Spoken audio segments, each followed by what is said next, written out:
अगर आप इस कहानी का पिछला भाग सुनना चाहते हैं तो उसका लिंक मैं आपको डिस्क्रिप्शन बॉक्स में दे दूंगी और साथ में कमेंट बॉक्स में पिन भी कर दूंगी। आप वहां से जाकर सुन सकते हैं। अनीसा अपने पापा और गौरव की इजाजत से धैर्य के साथ उसके घर आ गई। उसने धैर्य को उसके कमरे में जाकर लिटाया। कमल रात को धैर्य की देखभाल करने के लिए उसके पास रुका।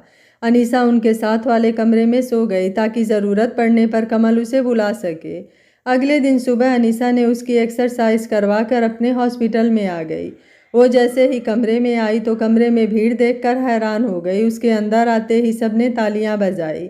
उनके हेड डॉक्टर ने मोमेंटो देकर उसे सम्मानित किया और बोले, हमें गर्व है कि हमें इनके साथ काम करने का मौका मिला। सबने तालियां बजाई। फिर अनीसा ने सबका शुक्रिया अदा किया। हॉस्पिटल में सारे स्टाफ ने उसको बधाई दी। अनीसा बहुत ही ज़्यादा खुश थी। सब सोच रहे थे कि वो इस प्राइज़ की वजह से खुश है, लेकिन असल में वो धैर्य के मिलने पर खुश थी। उसने कभी सपने में भी नहीं सोचा था कि उसका धैर्य जिंदा होगा। वो दिन रात भगवान से दुआओं में धैर्य को मांगा करती थी। शायद भगवान को उस पर दया आ गई, इसलिए उन्होंने उसकी दुआ कबूल कर ली और उसका धैर्य उसे लौटा दिया। अब अनीसा पहले सी हो गई थी, वही हंसती खेलती अनीसा। ये बदलाव उसमें कब आया उसे पता भी नहीं चला। कब वो धैर्य से दूर होकर उदासी की मूरत बनी और कब धैर्य के मिलने से फिर से चहकती अनीसा बनी। उसे खुद को कुछ नहीं पता, पर उसे मिलने वाले हर किसी ने ये बदलाव महसूस किया। उसने रोज की तरह पेशेंट्स को देखा और छुट्टी होते ही घर आ गई। धैर्य अपने कमरे में बैठा लैपटॉप पर कुछ काम कर रहा था। निशा उसके पास आई और उससे लिपट कर उसके गाल पर किस की और बोली, धैर्य मैंने तुम्हें बहुत मिस किया। धैर्य मुस्कुरा दिया और बोला, मैंने तुमसे ज़्यादा मिस किया, क्योंकि तुम तो याद करते करते काम भी कर रही थी, पर मुझे तुम इतनी याद आ रही थी कि कोई भी काम नहीं कर पाया। धैर्य ने उसको गले लगाते हुए कहा। अनीसा बोली, तुमने हमारे जीवन का 1 साल खराब कर दिया। अगर पहले ही ऐसे बात करते तो आज माहौल कुछ और ही होता। अनीसा उसकी व्हीलचेयर के पीछे उसके गले में बाहें डाले बोली, कोई नहीं, उस साल की भरपाई कर दूंगा। धैर्य ने उसके हाथों को चूमते हुए कहा। तभी धैर्य का फ़ोन बजने लगा। कमल का फ़ोन था। वो कुछ देर बातें करते रहे, फिर अनीसा कपड़े बदलने चली गई। कमल अपने ऑफिस में बैठा फ़ोन में कुछ देख रहा था। ये उस जासूस की भेजी हुई फ़ोटोज़ है जो उसने तरुण के पीछे लगाया था। ये तरुण और दिशा के अंतरंग पलों की फ़ोटोज़ थी। कमल हैरान रह गया कि ये सब क्या है, ये दोनों कब से पास आए। कमल ने वो फ़ोटोज़ गौरव को भेजी और साथ ही साथ उसे फ़ोन कर दिया। 1-2 बेल बजने के बाद गौरव ने फ़ोन उठा लिया। हेलो कमल, क्या हाल है? भैया, आपने फ़ोटोज़ देखी? कमल ने टाइम वेस्ट किए बिना सीधा ही पूछा। कौन सी तभी उसकी नज़र कमल के मैसेज पर गई। उसने फ़ोटोज़ खोल कर देखी और कमल को बोला, ये तो कमाल ही हो गया, ये स्टोरी कब शुरू हुई? क्या पता भैया, पर मुझे इसमें कुछ भी ठीक नहीं लग रहा। इनका ये रिश्ता शुरू से है कि साल पहले हुआ, कुछ कह नहीं सकते। तुमने इतना काम किया है, अब आगे का मुझ पर छोड़ दो, मैं देखता हूँ। पर तुम नज़र बनाए रखना। एक काम और कर सकते हैं, क्यों ना हम शिकार के लिए जाल बिछाए? शिकार जाल? मैं कुछ समझ नहीं पाया भैया, कमल बोला। अरे मैं तरुण और दिशा की बात कर रहा हूँ। अगर उन्हें धैर्य से या धैर्य और अनु के रिश्ते से परेशानी है तो क्यों ना हम धैर्य के वापस आने और अनीसा से शादी करने की खबर फैलाएं। वो अपनी जोन से बाहर निकलेंगे और हम उन्हें पकड़ लेंगे, गौरव पूरे भरोसे से बोला। वाह भैया, आपकी बात सुनकर ऐसा लगा मानो कोई जासूसी कहानी पढ़ रहा हूँ। ठीक है, यही करते हैं। इसका एक फ़ायदा और भी होगा। अगर ये काम इन दोनों का न भी हुआ तो जिसका भी होगा वो सामने ज़रूर आएगा, कमल ने जोश से कहा। उस शाम घर आकर गौरव ने पापा से बात की। पापा, अनु उनके घर में बिना शादी के रह रही है। ये बात अगर फैल गई तो उसकी बदनामी होगी। पहले बात और, लेकिन अब धैर्य आ गया है, इसलिए अब बात पहले सी नहीं है। मेरे ख्याल से हमें उनकी शादी कर देनी चाहिए। शादी तो कल भी करनी है, तो आज कर देते हैं। उनके लिए भी अच्छा और लोग भी उनके बारे में गलत नहीं बोलेंगे, अंजलि ने अपनी सलाह दी। हाँ, मेरा भी यही सोचना है, अंजलि ने गौरव के दिल की बात कह दी। चलो ठीक है, जैसा तुम दोनों ठीक समझो, लेकिन एक बार हमें उनसे भी बात करनी चाहिए, पापा सोचते हुए बोले। पापा, दिन में किसी के भी पास समय नहीं होता, क्यों ना हम अब चलें? वैसे भी अनु से मिले कई दिन हो गए, गौरव बोला। अच्छा चलो, जैसी तुम्हारी मर्जी, लेकिन एक बात सुन लो, अगर अनु अभी शादी नहीं करना चाहेगी तो तुम उसको फोर्स नहीं करोगे, क्योंकि मुझे लोगों से ज़्यादा अपनी अनु की चिंता है, पापा ने अपना फैसला सुनाया। अंजलि, तुम चलोगी? गौरव ने पूछा। निशु बात नहीं करने देगी। ऐसा करो आप लोग ही हो आओ, एक ही बात है, अंजलि बोली। गौरव और उसके पापा उसी वक्त धैर्य के घर पहुंच गए। अनीसा उन्हें देखकर खुश हो गई। वो गौरव की हेल्प से धैर्य को नीचे ले आई। सब लिविंग रूम में बैठ गए। तब अनीसा के पापा ने ही बात शुरू की।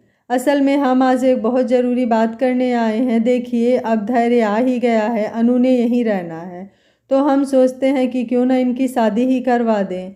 देखिए मैं नहीं चाहता कि लोग इनके रिश्ते को लेकर बातें बनाएं। जब शादी करनी ही है तो अभी क्यों नहीं। भाई साहब आपने तो मेरे दिल की बात कह दी। मैं भी यही चाहता था, बस कहने से झिझक रहा था। तुम क्या सोचती हो अनीसा बेटा, धैर्य के पापा बोले। मुझे कोई ऐतराज़ नहीं है, जैसा आप लोग चाहे कीजिए। पापा ठीक कह रहे हैं, शादी तो करनी ही है तो अभी सही, अनीसा ने अपनी राय दी।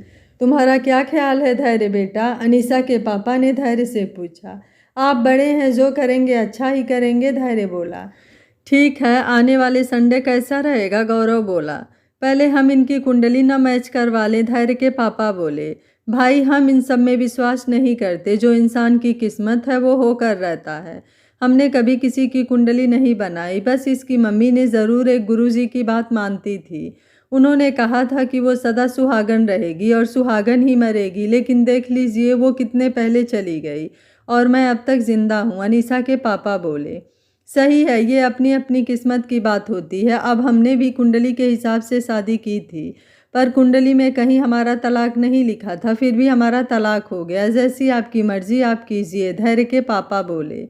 भाई हम पंजाबियों का सिंपल है, कोई भी संडे देखो और शादी रख दो, सब फ्री होते हैं और किसी को बहाने बनाने का मौका नहीं मिलता। इसलिए कह रहा था कि आने वाले संडे को शादी कर देते हैं, अनीसा के पापा बोले। ठीक है फिर डन। आज बुधवार था तो 3 दिन बाद शादी। ओके ठीक है, आप तैयार रहिए, हम बारात ले आएंगे, धैर्य के पापा बोले। ठीक है अनु, फिर अब जबकि 2 दिन रह गए हैं तुम हमारे साथ चलो और हॉस्पिटल से भी छुट्टी कर लेना, शादी की तैयारी भी करनी है, गौरव बोला। हॉस्पिटल से तो छुट्टी का ठीक है, पर मैं धैर्य की ट्रीटमेंट से छुट्टी नहीं कर सकती, क्योंकि एक दिन भी छोड़ दिया तो दिक्कत हो जाएगी। दिन में 2 बार आकर ट्रीट कर जाया करूँगी, अनीसा बोली। हाँ उसमें कोई दिक्कत नहीं है, तुम जैसा ठीक लगे वैसा कर लो, गौरव बोला। धैर्य चलो फिर आज की ट्रीटमेंट ले लो, फिर मैं चली जाऊंगी, सुबह आकर करूंगी, कहकर वो धैर्य की व्हीलचेयर को धैर्य के कमरे में ले गई। कमरे में आते ही जैसे है अनीसा ने हमेशा की तरह एक हाथ उसके सिर पर और दूसरा पीठ पर रख कर उसे खड़ा किया और उसे बेड पर बिठाया, तो धैर्य ने उसे कसकर पकड़ लिया और बोला, अनीसा अब हमारी शादी हो जाएगी, कितना अच्छा होगा ना, कब से ये सपना देखा करता था, अब पूरा हो जाएगा। क्या तुम हमेशा मुझे ऐसे ही प्यार करोगी? क्यों, तुम्हें कोई शक है क्या?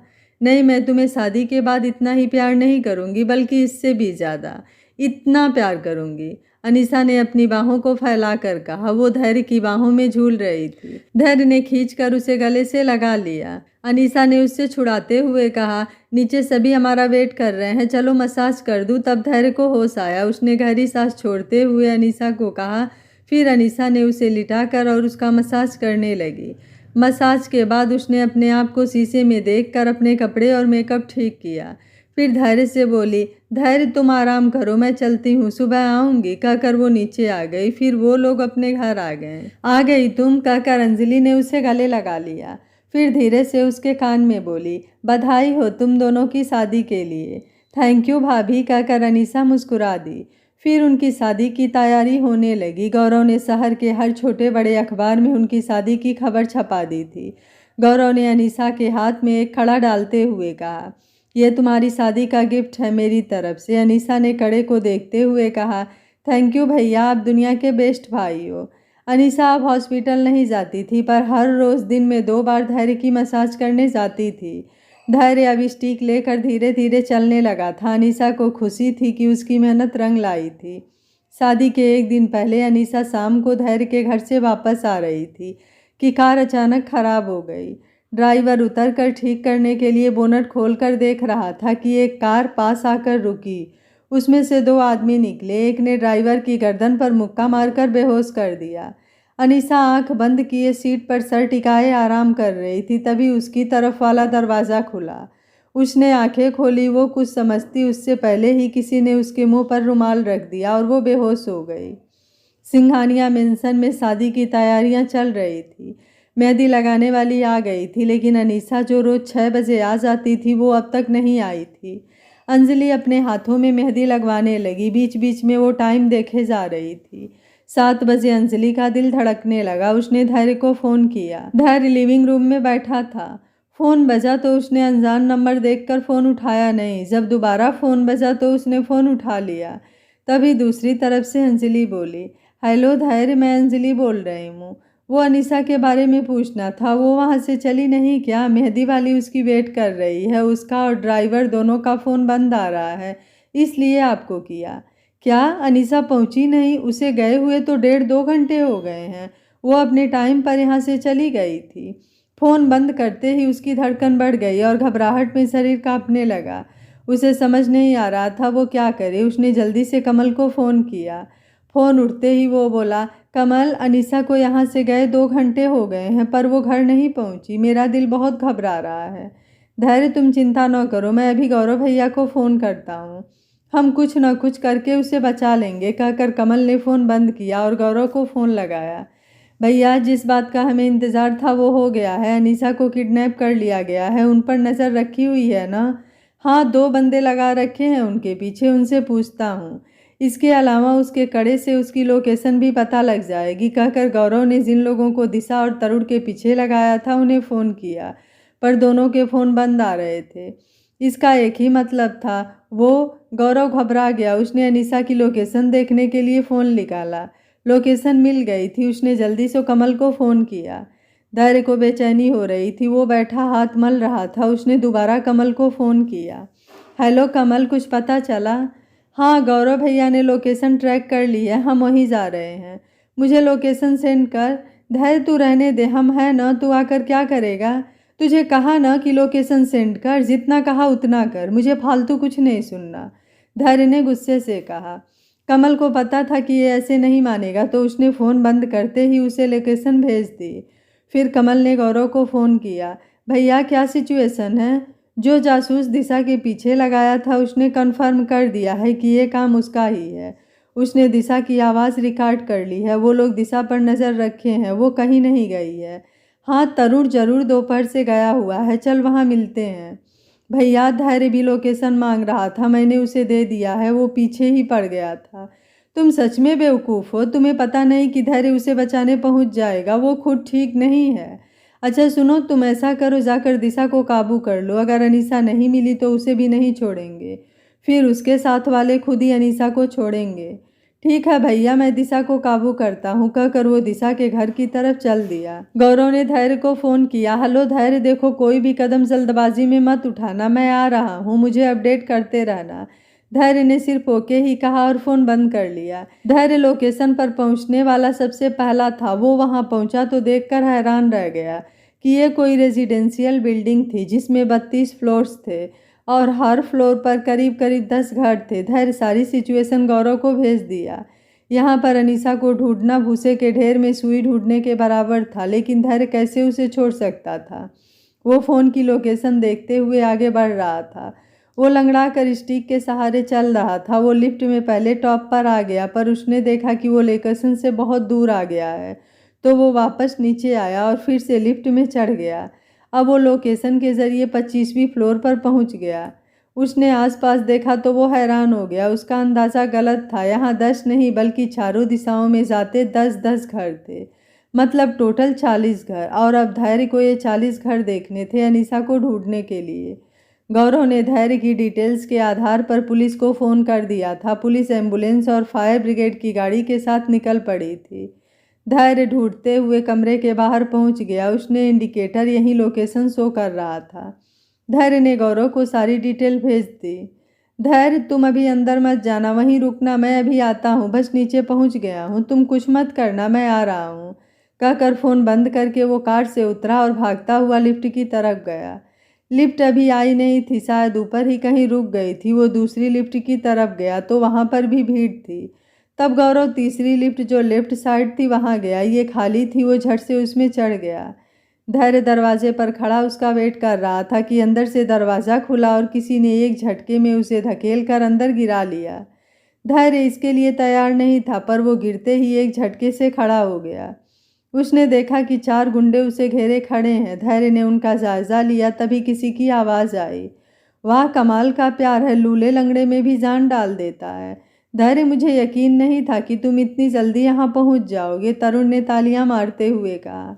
धैर्य ने उससे कहा, तरुण, मुझे तुमसे ये उम्मीद नहीं थी। मैं तुम्हें अच्छा इंसान समझता था, इसलिए उस वक्त अनीसा को तुमसे रिश्ता बढ़ाने दिया, पर तुम बहुत ही घटिया हो। तुमने ये क्यों किया? आखिर चाहते क्या हो तुम? अब तुमसे क्या छुपाना, तुम तो मरने ही वाले हो। तो सुनो, ये मैंने अपने प्यार दिशा के लिए किया, क्योंकि उसे लगता है कि अनीसा के पापा ने उसकी फैमिली को ख़त्म किया है, इसलिए वो अनीसा को ख़त्म करना चाहती है। तरुण बोला, दिशा ऐसी नहीं है, तुम झूठ बोल रहे हो। अरे यार, तुम तो बहुत ही झल्ले हो। तुम उसे देखकर न तो उसका दर्द समझ सके और न ही उसका प्यार, पर कम से कम उसकी नफरत तो देखते।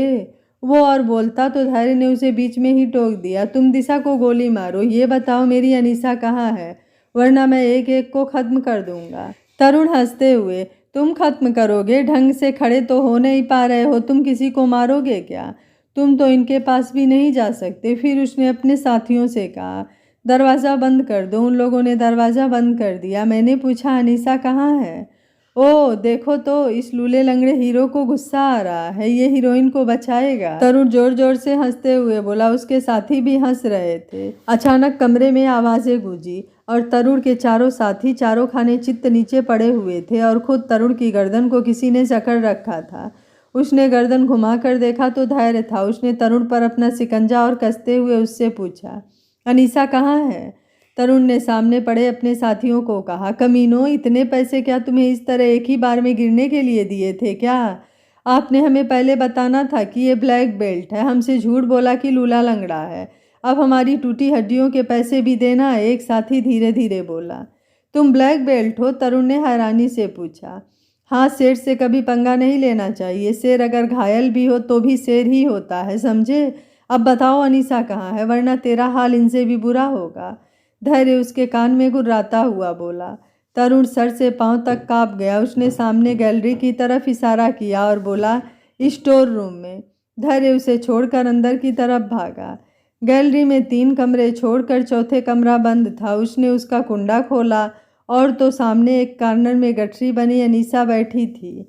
वो उसकी तरफ बढ़ा तो वो बोली, धैर्य, तुम क्यों आए यहाँ? मेरे पास मत आना, तुम चले जाओ, यहाँ से जाओ। वो जोर जोर से चिल्ला रही थी, लेकिन धैर्य उसकी ओर बढ़ रहा था। तभी धैर्य ने महसूस किया कि कमरे में पेट्रोल की स्मेल आ रही है।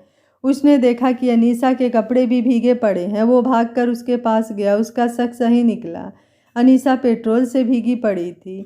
धैर्य कुछ करता कि तभी वहां तरुण आ गया और वो लाइटर लेकर खड़ा हो गया और हंसते हुए बोला, ब्लैक बेल्ट बेचारा, कल की हेडलाइंस होगी, ब्लैक बेल्ट धैर्य अपनी होने वाली पत्नी के साथ आग लगाकर मर गया, क्योंकि उसकी होने वाली पत्नी बदचलन और आवारा थी। वो शहर के हर दूसरे लड़के, वो कुछ और बोलता उससे पहले ही गौरव ने उसके मुंह पर 2 करारे चांटे जड़ दिए और उससे लाइटर छीन लिया। तरुण के कानों से सा की आवाज़ें आ रही थी। उसे कुछ सुनाई नहीं दे रहा था। उसे कुछ समझ नहीं आया कब पुलिस ने उसे पकड़ लिया। अनीसा बेहोश हो गई थी। धैर्य ने उसे गोद में उठा लिया था। गौरव उससे पकड़ने के लिए आगे आया, पर धैर्य बिना रुके बाहर की तरफ चल दिया। वो अनीसा को सुरक्षित जगह लेकर जाना चाहता था। गौरव पुलिस इंस्पेक्टर से कहकर उसके पीछे भागा। धैर्य उसे हॉस्पिटल ले आया। नर्सों ने जल्दी से उसके कपड़े बदलवाए। धैर्य और गौरव बाहर खड़े थे। इसका मतलब तुम ठीक हो गए थे, फिर तुमने अनीसा को बताया क्यों नहीं? वो मैं चाहता था कि उसे शादी वाले दिन सरप्राइज दूंगा, मुझे पता नहीं था कि ये सब हो जाएगा। धैर्य बोला। नहीं, उसे अभी भी कुछ नहीं पता चलेगा। तुम शादी वाले दिन सरप्राइज दे देना, मैं उसे नहीं बताऊंगा। गौरव बोला। थैंक यू, आपने हमारी बहुत हेल्प की। हेल्प कैसे ना करता, मेरे जिगर का टुकड़ा है वो, जिसकी तुम जान हो, तो मैं उसकी खुशी के लिए इतना तो कर ही सकता हूँ। गौरव बोला। गौरव ने कमल को फ़ोन किया। हमने अनीसा को बचा लिया है। तरुण को पुलिस पकड़ कर ले गई है। वहाँ सिचुएशन क्या है? यहाँ भी सब कंट्रोल में है। दिशा को पुलिस ने अरेस्ट कर लिया है। धैर्य ठीक है? हाँ, वो भी ठीक है। हम अनीसा को हॉस्पिटल लेकर आए हैं। लो, धैर्य से बात कर लो, कहकर गौरव ने धैर्य को फ़ोन पकड़ा दिया। हेलो धैर्य, तुम ठीक तो हो ना? हाँ ठीक हूँ, तुम मेरी बात सुनो, पुलिस के साथ जाओ और केस पर नज़र रखो। तुम ना भी कहते तो भी मैं पुलिस के साथ ही जाता। मुझे मेरी पसंद की लड़की मिल गई है, पुलिस वाली है, बहुत सुंदर है। तू सुधर नहीं सकता। अच्छा अब पुलिस स्टेशन ही न रह जाना, कल बारात भी लेकर जानी है, भूल न जाना, धैर्य ने मुस्कुराते हुए कहा। भला मैं ये कैसे भूल सकता हूँ, मेरे यार की शादी है, वो कल मेरे यार की शादी है। गुनगुनाते हुए कमल ने फ़ोन बंद कर दिया और उस लेडी इंस्पेक्टर जो दिशा को पकड़ कर ले जा रही थी उसके पीछे चल दिया। कमल ने उसका नाम पढ़ा था, उसका नाम रोज़ा था। वो मन ही मन खुश हो रहा था कि उसका नाम कमल है और ये रोज़ मतलब गुलाब। वाह, दोनों एक से एक फूल। थाने पहुंचकर दिशा और तरुण को एक तरफ बिठा दिया और वो खुद इंस्पेक्टर के पास बैठ गया। तरुण दूसरे एरिया में पकड़ा गया था, सो उसका केस दूसरे एरिया में था, पर कमल ने उसे भी इसी थाने में बुला लिया। उनसे पूछताछ की जाने लगी। वो दोनों कुछ मान नहीं रहे थे। दिशा तो तरुण को पहचानने से भी साफ मना कर रही थी। तरुण को यह बहुत बुरा लगा। कमाल है दिशा, जिसके साथ तुमने इतनी रातें गुजारी उसे ही नहीं पहचानती। हाँ, शायद रात को चेहरा दिखा नहीं होगा। लो यादाश्त ताज़ा कर लो, कहकर कमल ने उनकी कुछ फोटोज उनको दिखाते हुए रोजा को दी। इनमें वो दोनों काफ़ी क्लोज दिख रहे थे। यहाँ से निपटने के बाद कमल अपना फ़ोन नंबर रोजा को देकर हॉस्पिटल आ गया। अनीसा को होश आ गया था। उसने आंखें खोलते ही धैर्य को पुकारा। धैर्य उसके पास ही बैठा था। वो अपनी व्हीलचेयर उसके पास ले गया और उसका हाथ पकड़कर बोला, मैं यहीं हूँ अनीसा, तुम ठीक तो हो ना? अनीसा ने आगे बढ़कर उसे गले लगा लिया और रोने लगी। धैर्य ने उसे हौसला दिया, कुछ नहीं हुआ, अब सब ठीक है। भाई चलो, अब मेहंदी वाली कब से वेट कर रही है, कमल ने अंदर आते हुए कहा। अनु चलो, अंजलि कब से फ़ोन कर रही है, सब वेट कर रहे हैं। कमल देखना ये खबर लीक न हो, गौरव बोला। धैर्य ने उसके चेहरे के बालों को पीछे करते हुए बोला, जाओ अनीसा, तैयार रहना, मैं बारात लेकर आता हूँ, फिर हमें कोई जुदा नहीं कर सकता। कहकर उसने अनीसा का हाथ छोड़ दिया और गौरव की तरफ देखा। हाँ जी, जल्दी आइएगा, हम बेसब्री से आपका इंतज़ार करेंगे, गौरव ने कहा। हम तो बारात लेकर आ जाएंगे, पर एक शर्त है, बारातियों का स्वागत पान पराग से कीजिएगा। कहकर वो हंस दिया। सभी हंस पड़े। धैर्य कमल के साथ और अनीसा गौरव के साथ अपने अपने घर आ गए। अंजलि और पापा लिविंग रूम में ही बैठे थे। मेहंदी वाली को भी रोक रखा था। रात के 10 बज गए थे। अनीसा के आते ही अंजलि भागकर उसके गले लग गई और रोने लगी। रोते हुए बोली, बहुत दुख झेले हैं तूने, पर कल की सुबह तेरी जिंदगी की नई सुबह होगी, सब कुछ बदल जाएगा। फिर वो पापा से भी मिली। पापा भी खूब रोए। गौरव ने उन्हें छेड़ते हुए कहा, कुछ आंसू कल के लिए भी बचा कर रखो, आज खत्म हो गए तो सब कहेंगे कि बड़े पत्थर दिल हैं, बेटी की विदाई पर नहीं रोए। यही नहीं, सदियों तक इतिहास में ये बताया जाएगा कि बत्रा खानदान अपनी बेटी की विदाई पर बिल्कुल नहीं रोया। उसकी बात पर सब हंस पड़े। अनीसा को मेहंदी लग रही थी। अंजलि उसके पास बैठी थी। अनीसा कुछ सोचे जा रही थी। क्या सोच रही हो? भाभी, एक बात है मन में जो मैंने किसी को नहीं बताई। असल में जब मैं छोटी थी तो मम्मी जिंदा थी। तब एक दिन मैं घर पर अकेली थी तो गुरुजी आ गए, वहीं जिन्हें मम्मी मानती थी।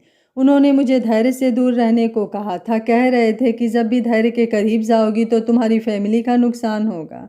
अब मैं सोचती हूँ तो मुझे ये सच लगता है, क्योंकि जब भी हम नज़दीक आए कुछ न कुछ बुरा ही हुआ। कल के हादसे के बाद मैं बहुत डर गई हूँ। मैं सोच रही हूँ कि क्या मुझे ये शादी करनी भी चाहिए या नहीं। अनु, तूने मुझे पहले ये बात क्यों नहीं बताई कि ये बात तुझे परेशान कर रही है? पगली, वो कोई मम्मी के गुरुजी नहीं थे, वो मेरा दोस्त था। मैंने जानबूझकर तेरे पास भेजा था ताकि तू धैर्य से दूर रहे। मैं नहीं चाहता था कि तू धैर्य के कारण दुखी रहे। अब चिंता मत कर, वो सब झूठ था, गौरव अंदर आते हुए बोला। भैया, सच में आप जो कह रहे हो क्या वो सच है? हाँ पगली, जब स्कूल में धैर्य ने तुझे वो सब कहा तो मैंने ये किया था। याद कर, ये उसी वक्त की बात है ना? अच्छा छोड़िए सब, मैं तो तेरी मेहंदी देखने आया था। मेरी छोटी सी अनु कब गोदी से उतर कर अब डोली में बैठ जाएगी। मैं यहीं खड़ा का खड़ा रह गया। इस भाई को भी कभी कभी याद कर लिया करना। गौरव उसके मेहंदी से भरे हाथे को देखते हुए बोला। तीनों के आंखों से आंसू निकल आए। गौरव ने पहले अनीसा के आंसू पोंछे, फिर अंजलि के, क्योंकि मेहंदी के कारण वो खुद पोंछ नहीं सकती थी। दूसरा दिन चढ़ गया था। सब लोग तैयार होकर पैलेस आ गए। सारे शहर भर के लोग आए हुए थे। गौरव के जानकार, अंजलि के जानकार, पापा के जानकार, यहाँ तक कि निशु के जानकार भी आए थे। अनीसा का हॉस्पिटल स्टाफ भी आया था। बहुत ही बड़ा पैलेस था। देखते देखते बारात भी आ गई। धैर्य बहुत ही सुंदर लग रहा था। कमल बारात के आगे नाच रहा था। धैर्य के पापा दिल खोल कर उसके ऊपर से वार कर पैसे उड़ा रहे थे। सभी बहुत खुश थे। धैर्य जयमाला के लिए आने लगा तो उसने स्टिक कार में ही छोड़ दी थी। पापा और कमल उसे देखकर हैरान हो गए। तब उसने उन्हें सच बताया। वो बहुत खुश हुए कि धैर्य अब बिल्कुल ठीक हो गया है। अनीसा भी तैयार हो गई थी। लाल जोड़े में वो बहुत ही सुंदर लग रही थी। उसके चेहरे पर अलग ही चमक थी। उसके पापा ने उसे ऊपर से नीचे तक देखा और बोले, आज मेरा पुत्र सारे जहां से सुंदर लग रहा है, नजर न लगे। मैंने सोचा बाद में वक्त मिले न मिले मैं कुछ देर तेरे साथ बैठ लूं। वैसे तो तू अब तक वहीं रह रही थी, पर यह था कि तू अभी भी हमारी है। पर आज शादी के बाद से तू पक्के तौर पर उनकी हो जाओगी। तब हमारा तेरे ऊपर कोई जोर नहीं रहेगा। पर मुझे खुशी है कि तुझे अपनी खुशी मिल गई, कहकर पापा ने अपनी आंखें साफ की और उसके सिर पर हाथ फेरा। तभी आंटी अंदर आ गईं। सर जी, वो दीदी को जयमाला के लिए बुला रहे हैं। उसके पापा ने अंजलि को इशारा किया। अंजलि उसे लेकर चल दी। पापा वहीं कुर्सी पर गिरकर रोने लगे। मेरा पुत्र आज हमेशा के लिए चले जाएगा, कहकर वो फूट फूट कर रो पड़े। अजीब समा है, एक तरफ खुशियां हैं, बैंड बाजे हैं, दूसरी तरफ अपने जिगर के टुकड़े से अलग होने का दर्द है। अनीसा भारी मन से धैर्य की तरफ बढ़ रही थी। वो स्टेज के पास पहुंची तो एक हाथ उसकी तरफ बढ़ा। उसने हाथ देखकर नजरें ऊपर उठाई तो देखती ही रह गई। ये धैर्य था और वो बिना किसी सपोर्ट के खड़ा था। उसने सवालिया नज़रों से उसे देखा। धैर्य ने उसे पलके झपकाकर भरोसा दिलाया कि हाथ पकड़ लो, कुछ नहीं होगा। अनीसा ने हाथ पकड़ा और उसकी तरफ हैरान होकर देखे जा रही थी। वो उसका हाथ पकड़कर उसे स्टेज पर ले आया था। उसे देखकर अनीसा की आंखों से आंसू आ रहे थे। दोनों ने एक दूसरे को जयमाला डाली तो अनीसा ने उसे आंखों के इशारे से पूछा कि क्या वो सच में ठीक हो गया है। तो धैर्य ने पलके झपकाकर हाँ कहा। अनीसा की आंखें खुशी के मारे झलकने लगी। धैर्य ने उसे गले लगा लिया और बोला, आई लव यू डॉक्टर, कहकर वो हंस दिया। अनीसा भी आंखें साफ करते हुए मुस्कुरा रही थी। उसके पापा भी बाहर आ गए थे। वो भी धैर्य को देखकर हैरान हो गए। तब पास खड़े गौरव ने उन्हें सब बताया। वो भी बहुत खुश हुए। वो अनीसा के लिए बहुत खुश थे। एक तो उसकी डॉक्टरी के कारण वो ठीक हुआ, दूसरी उनकी बेटी का पति अब बिल्कुल ठीक है। इसी माहौल में उनकी शादी हुई। गौरव और उसके पापा की कई बार आंखें भर आई। अंजलि भी निशु और अनीसा को संभालते हुए रो रही थी। कमल ने रोज़ा को भी शादी में इनवाइट किया था और वो आ भी गई थी। कमल उसके आगे पीछे घूम रहा था। फेरों के वक्त अनीसा को ले जाने के लिए जब एक लड़की आकर बोली, चलो फेरों के लिए चलना है, आवाज़ सुनकर अनीसा ने उसकी तरफ देखा। वो खुशी से चिल्ला उठी, पायल तू कैसे आई? तुझे पता है कि मैंने तुझे कितना ढूंढा पर तू मिली ही। अब तुझे किसने बताया? अनीसा उसे गले लगाते हुए बोली। पीछे से गौरव आगे आया। मुझे पता है मेरी अनु को किसकी ज़रूरत है। मैंने इसे ढूंढने में आकाश पाताल एक कर दिया, पर ये मिल ही गई। तेरी खुशी देखकर तसल्ली हो गई। अनीसा उसे छोड़कर गौरव के गले लग गई। भैया, आपका एहसान कैसे चुकाऊंगी? वो रोते हुए बोली। पगली, मैंने तेरे खुशी के लिए किया था, इस तरह रोकर मेरा दिल खराब न कर। अच्छा चल, धैर्य फेरों पर तेरी वेट कर रहा है, कहकर गौरव ने उसका हाथ पायल को पकड़ा कर उसे ले जाने को कहा। फिर खुद छुप कर थोड़ी देर रोया, फिर बाद में मंडप में आ गया। पापा ने उसका कन्यादान किया। फेरों की रस्म शुरू हुई। कस्में खाई गई, वादे किए गए। अनीसा अपने आगे चलते धैर्य को देख देख कर खुश हो रही थी कि ये अब बिल्कुल ठीक हो गया है। उसने दिल ही दिल में भगवान का शुक्रिया अदा किया। पूरे फेरे होते ही पंडित जी ने कहा, लीजिए आपकी शादी हो गई, अब से आप पति पत्नी हैं। दोनों परिवारों को बहुत बहुत बधाई। सबने उन्हें बधाई दी। उसके बाद उन्हें स्टेज पर ले जाकर बिठाया गया। निशु को अब खुला छोड़ दिया। वो आकर स्टेज पर अनीसा के साथ ही बैठ गई। सभी नाच गा रहे थे। कमल रोजा को उनसे मिलाने ले आया। ये मेरे खास दोस्त धैर्य और ये अनीसा है, और इनसे मिलिए, ये मेरी गर्लफ्रेंड है। कमाल है, मैं कब से तुम्हारी गर्लफ्रेंड हो गई? देखो, मैंने तुमसे पूछा था कि तुम्हारा बॉयफ्रेंड है तो तुमने कहा कि नहीं, और मेरी भी गर्लफ्रेंड नहीं है, सो मैंने तुम्हें गर्लफ्रेंड मान लिया है। अब तुम मुझे बॉयफ्रेंड मान लो। कमल बोला। ये कोई बात हुई भला? मैं तो तुम्हें जानती भी नहीं, कहकर वो अनीसा के पास खड़ी हो गई। दोनों में ऐसे ही नोकझोंक चलती रही। असल में रोजा को भी वो पसंद था, इसलिए उसके कहने पर शादी में आई थी। सारी रस्में हो गई। रस्म के मुताबिक विदाई के बाद गौरव और अंजलि ने उसके साथ आना था और एक रात उनके घर रुकना था। लेकिन पापा का हाल बुरा था। वो रोए जा रहे थे। उन्हें संभालने वाला कोई नहीं था, तो उन्होंने तय किया कि वो साथ जाएंगे, पर रात से पहले वापस आ जाएंगे। निशु को पापा के पास ही छोड़ दिया ताकि उनका दिल लगा रहे। अनीसा अब धैर्य के घर यानी अपने ससुराल आ गई। उसका बहुत ही अच्छे ढंग से स्वागत हुआ। ये घर यहाँ वो पहले भी साल भर रह कर गई है। उसे लिविंग रूम में बिठाया गया। उन्होंने होटल में शाम को पार्टी रखी थी, सो धीरे धीरे सभी पार्टी अटेंड करने के लिए तैयार होने चले गए। गौरव और अंजलि को भी नौकर गेस्ट रूम में ले गया। अनीसा बैठी घर को देख रही थी। आज ये दुल्हन की तरह सजा हुआ था, बिल्कुल अलग ही लग रहा था। यह उसका ससुराल था, उसे सब कुछ नया लग रहा था। असल में अनीसा के पापा ने इनके घर का सारा फर्नीचर बदलवा दिया था। धैर्य और उसके पापा ने बहुत मना किया, पर मिस्टर बत्रा बोले, देखिए भाई साहब, ये हम अपनी इच्छा से करना चाहते हैं। ये कोई दहेज या कुछ और नहीं है। ये हमारा प्यार है अपनी बेटी के लिए। हमें पता है आप उसे सब कुछ दे सकते हैं, पर हमें भी हमारी इच्छा पूरी करने दो। पापा जी, भैया, फिर आपको भी मेरी बात माननी होगी। इसका खर्चा हम आधा आधा करेंगे, दोनों की बात रह जाएगी, धैर्य बोला। वो मान गए थे। वो लिविंग रूम में बैठी थी, तभी धैर्य आया और अनीसा और धैर्य कपड़े बदलने कमरे में चले गए। कमरे में पैर रखते ही धैर्य ने अपने आगे आती अनीसा का हाथ पकड़कर रोक लिया और उसे अपनी तरफ घुमा लिया।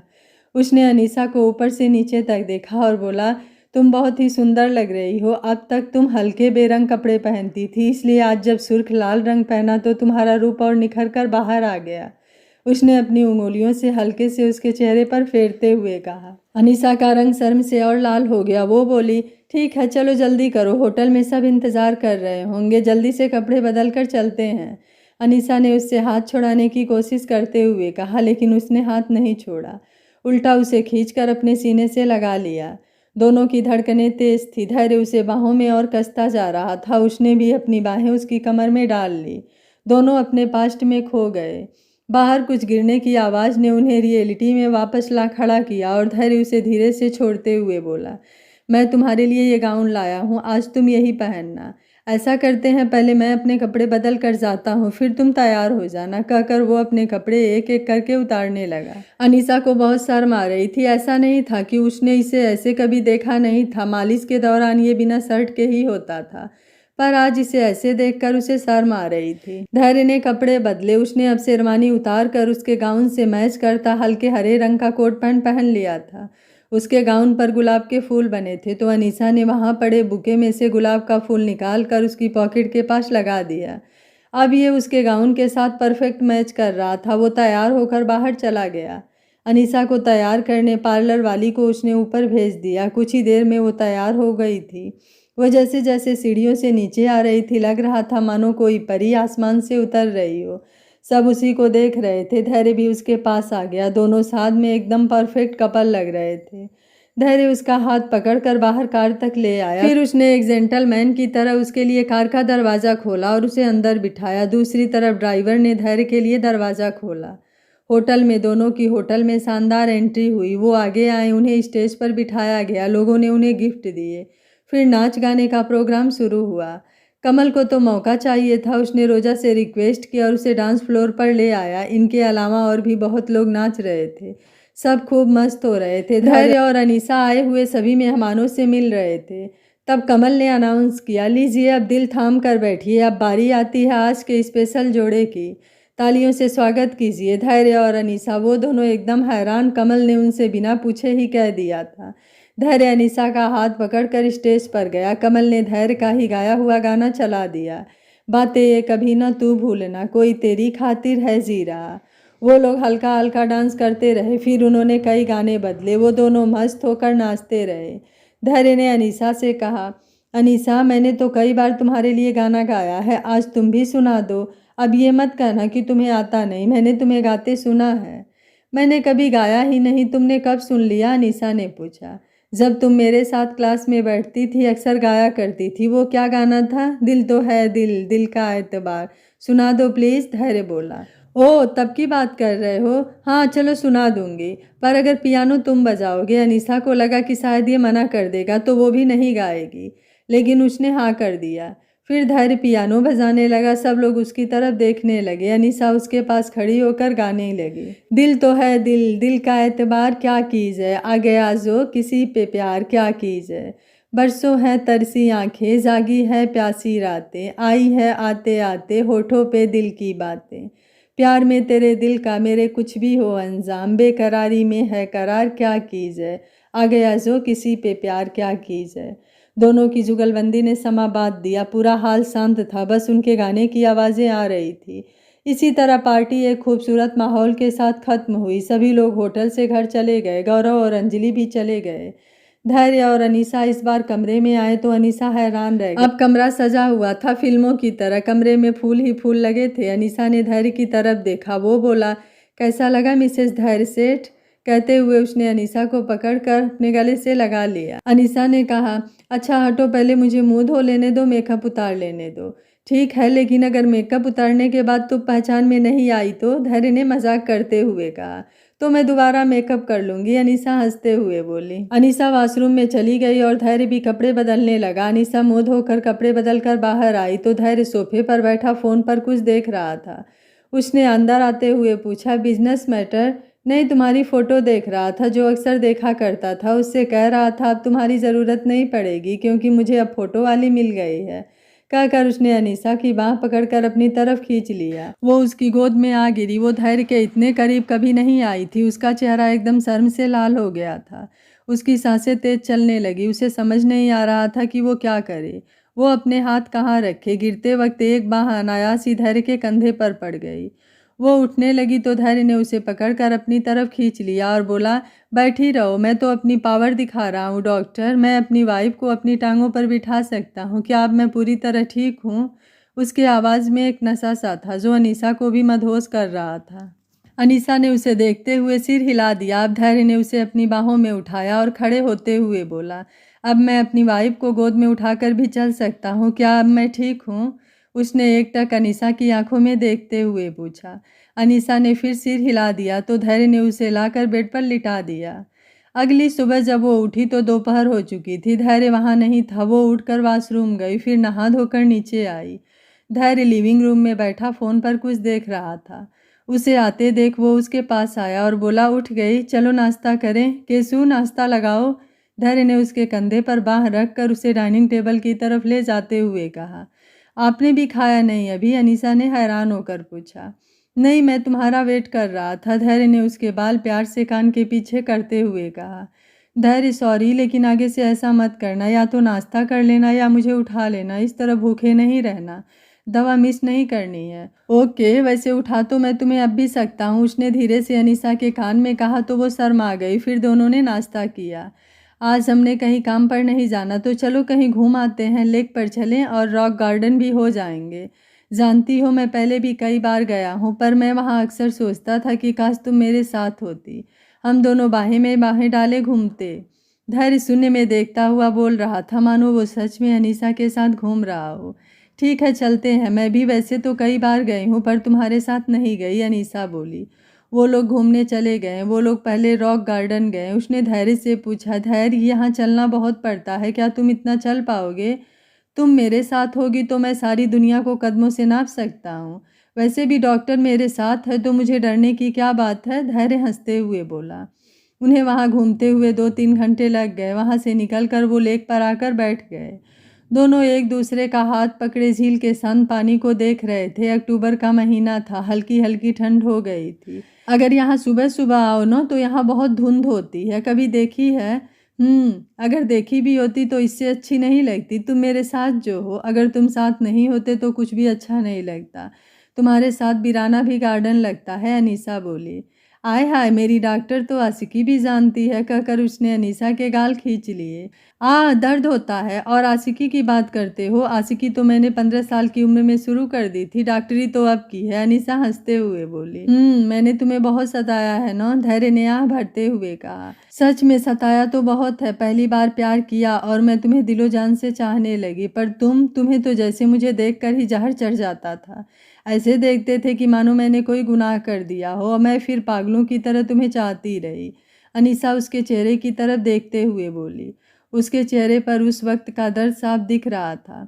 धैर्य ने उसकी आंखों में दर्द दिख लिया था। वो उसके हाथ दूसरे हाथ से मलते हुए बोला, वो उस वक्त मैं तुम्हें जानता नहीं था। मुझे अमीर लोगों से नफरत थी। मुझे दिशा ने बताया कि तुम अमीर खानदान की बिगड़ी हुई लड़की हो, तो मुझे गुस्सा आया, लेकिन फिर भी मैं तुमसे नफरत नहीं कर सका। मुझे भी उसी दौरान तुमसे प्यार हो गया था, पर दिशा की बातें और तुम्हारी हरकतें मुझे गुस्सा दिला देती और मैं कुछ का कुछ कह जाता था। जैसे उस दिन जब माई कान थी और तुमने मुझे आई लव यू कहा था तो मुझे बहुत खुशी हुई थी और मैं भी तुमसे ये कहने की कि मैं भी तुमसे प्यार करता हूँ। पर जब मैं वहाँ पहुँचा तो मैंने तुम्हें गौरव भैया की बाहों में देखा। मैं उस वक्त नहीं जानता था कि ये तुम्हारे भैया हैं। मुझे लगा कि तुम्हारा कोई दीवाना है जो तुम्हें इस मुसीबत से बचाने आया है और मुझे तुम्हें उसके सीने से लगे देखकर बहुत गुस्सा आया। दिल किया कि तुम्हें उससे अलग करके अपने गले से लगा लूं। उसी गुस्से में जाने क्या कह दिया, पर उस बात का मुझे आज भी अफसोस है। अगर मुझे उस दिन गौरव का पता होता तो मैं उस तरह रिएक्ट न करता, धैर्य ने दुखी मन से कहा। चलो छोड़ो, जो हुआ सो हुआ, आगे की लाइफ के बारे में सोचो, पुरानी बातों में क्या रखा है। अनीसा हाथ मारते हुए बोले। ऐसा करते हैं, 2 बच्चे बहुत हैं, एक लड़का और एक लड़की। अब कितनी जल्दी करने हैं ये तुम देखो। रात तक रुकना है या अभी घर चलें, तैयारी भी तो करनी है। धैर्य ने उसके पास होकर धीरे धीरे उसके कान में कहा। बात सुनते ही अनीसा का मुंह शर्म से लाल हो गया। तुम इतने बेशर्म पहले तो नहीं थे, उसने धैर्य को कोनी मारते हुए कहा। कमाल है, खुद ही तो कहा कि आगे की सोचो, अब आगे की ही तो सोच कर बोला था, अब मुझे यूं ही बेशर्म कह रही हो। कहकर उसने उसका गाल खींच लिया। अनीसा उसके गले लगते हुए बोली, धैर्य अब हमारा साथ ऐसे ही रहेगा ना, हम कभी अलग तो नहीं होंगे ना। उसकी आंखों में आंसू थे। क्या अनीसा का डर सच हो जाएगा या धैर्य और अनीसा का साथ अब यूं ही बना रहेगा? तरुण और दिशा को क्या सजा हो पाएगी या फिर वह कोई नई चाल चलेंगे? जानने के लिए देखते रहिए कहानी का अगला और अंतिम भाग। अगर आपको कहानी अच्छी लग रही है तो वीडियो को लाइक, शेयर एंड चैनल को सब्सक्राइब कर लीजिएगा। Thank you for watching. मिलते हैं कहानी के अगले और अंतिम भाग में।